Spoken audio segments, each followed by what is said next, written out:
All right, everybody, let's go over the sampling distribution of proportions homework. If you took part in the Zoom meeting today, you saw number 1 and 2 be completed, but if not, I'll go over them right now. It has been found that 2% of the tools produced by a certain machine are defective. What is the probability that in a shipment of 100 tools? So it's important to know that N equals 100 here. And that 2% means that P equals 0.02. It says, what's the probability that 3% or more will prove defective? So let's go to part A first. All right, let's go to the answers sheet. So you always start with the population.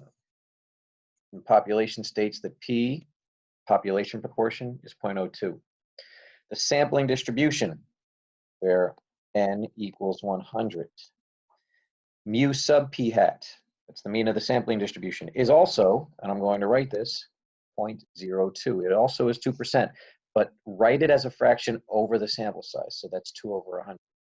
Okay. The standard error, aka the standard deviation of the sampling distribution, is the square root.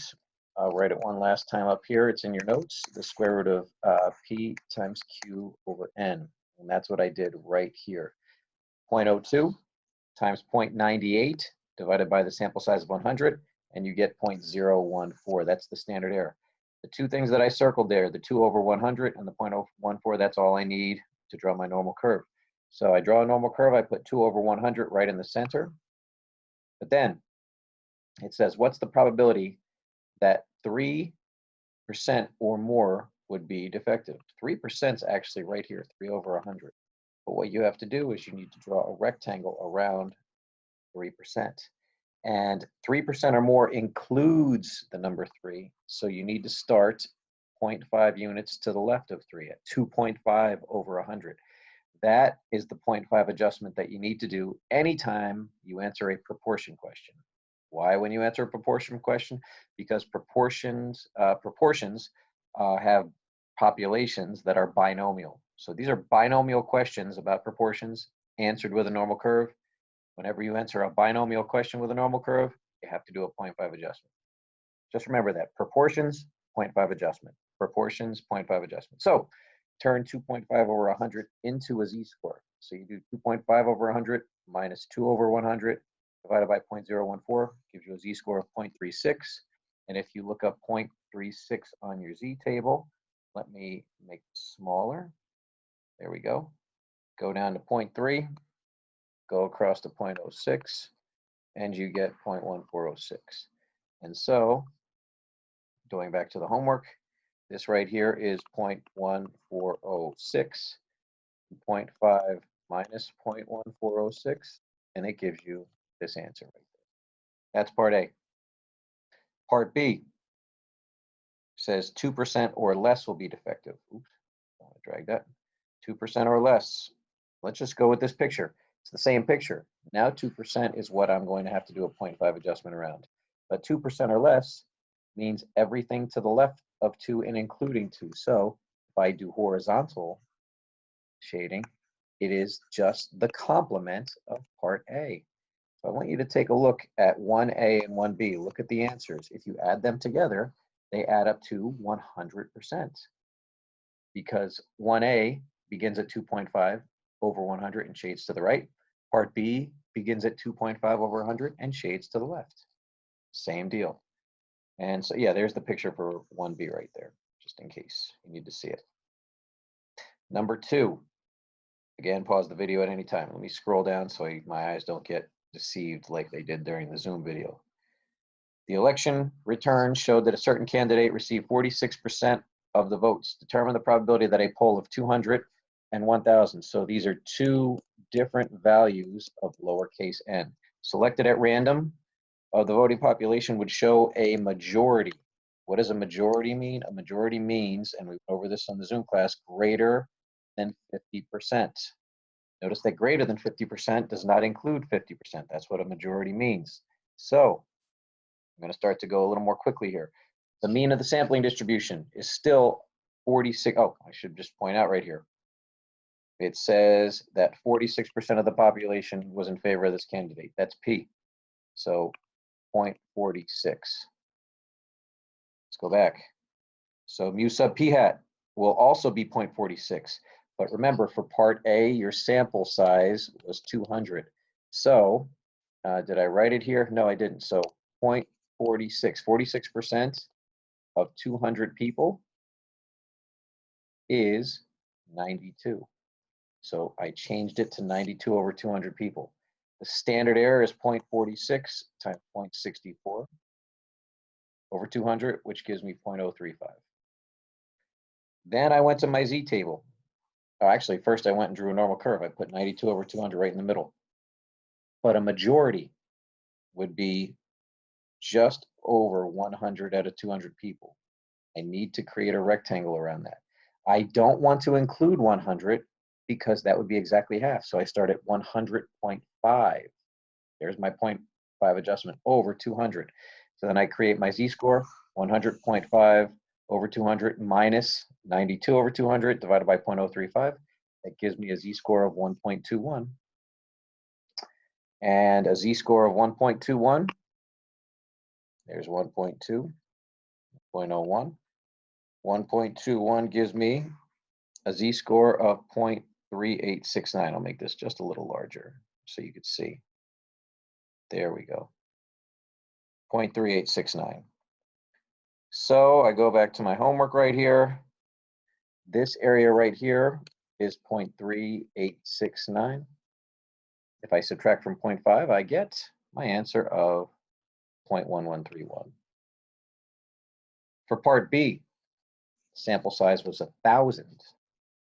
So then my standard error changes to 0.46 times 0.64 over 1,000, and I get a standard error of 0.016 this time. Notice that's different than the standard error of 0.035 from above.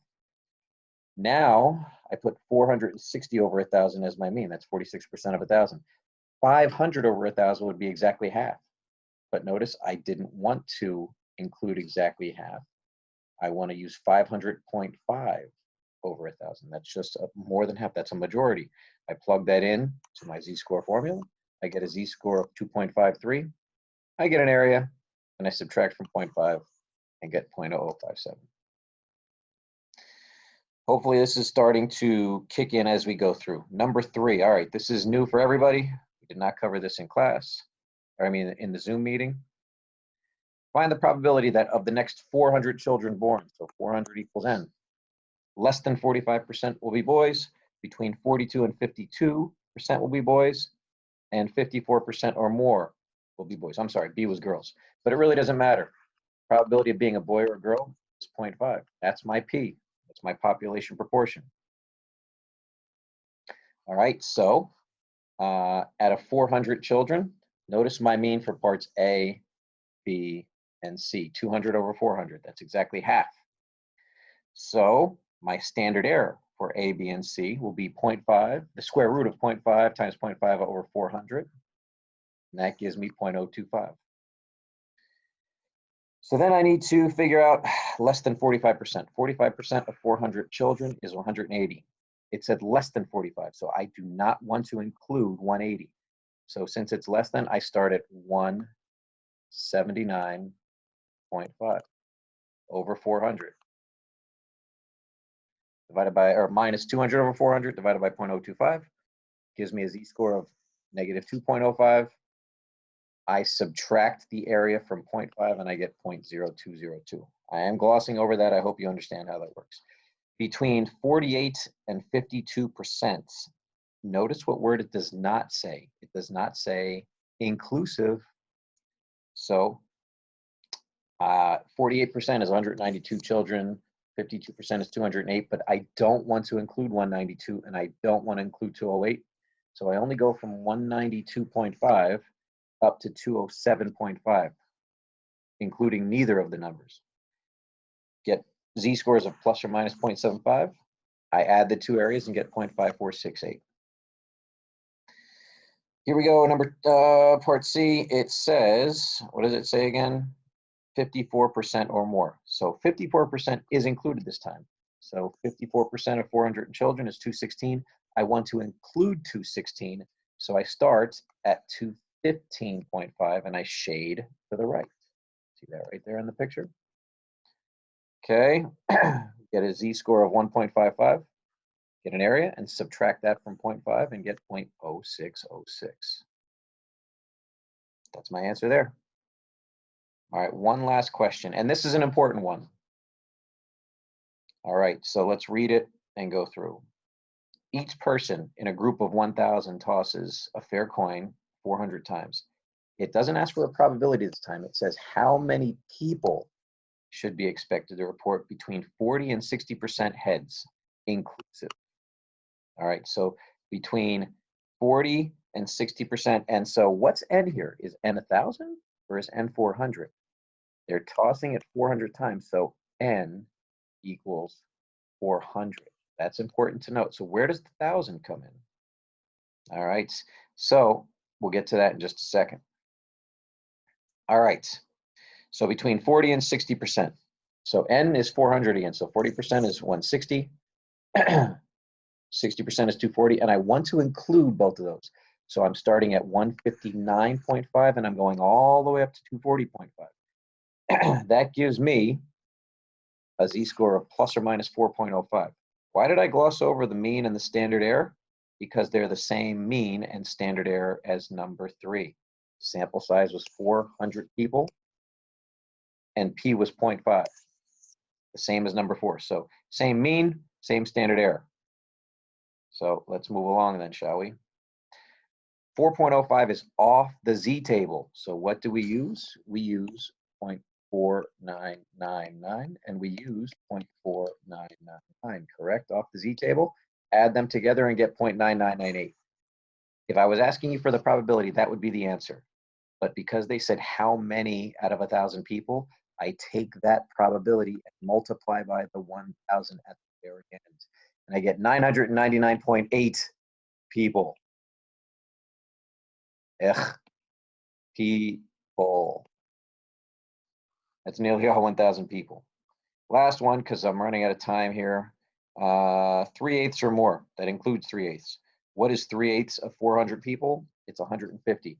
And it said 3/8 or more, so I want to include 150. So I start at 149.5, and it's 3/8 or more.